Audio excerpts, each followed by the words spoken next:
My heart is overflowing with a good theme.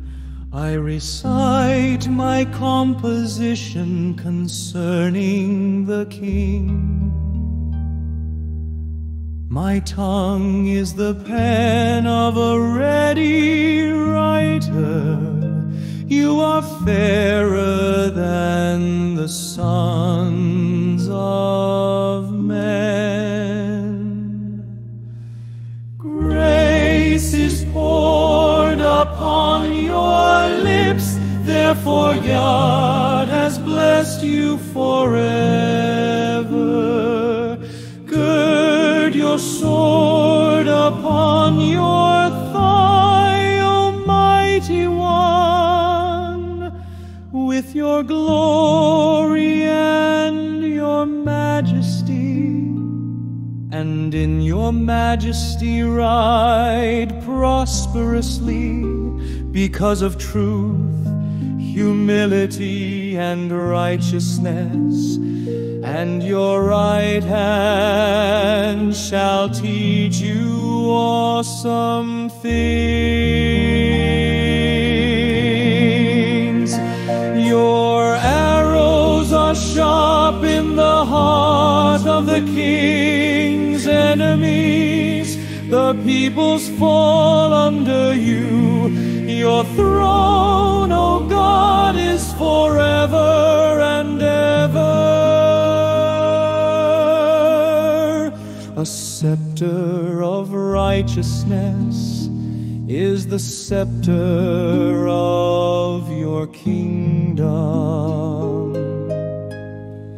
You love righteousness and hate wickedness.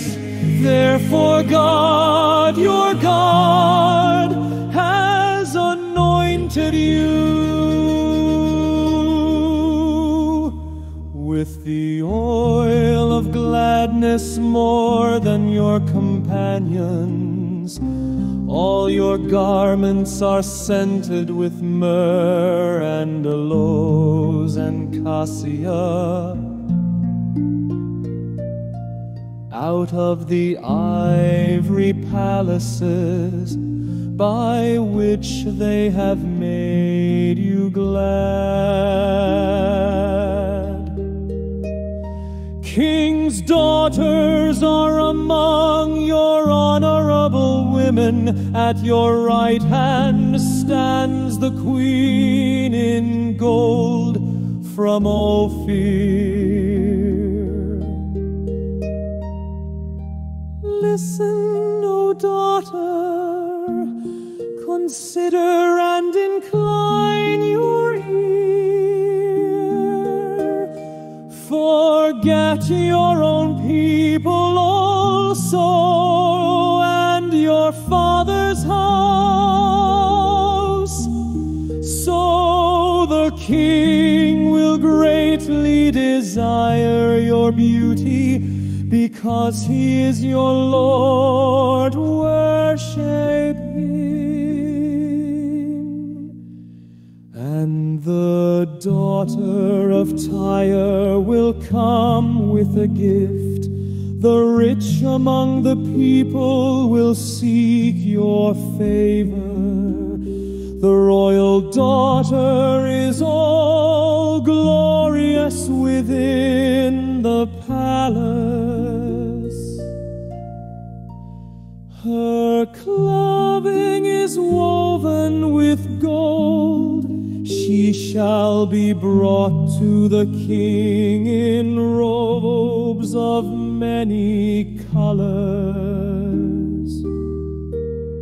The virgins, her companions who follow her, shall be brought to you with gladness and rejoicing. They shall be brought. They shall enter the king's palace.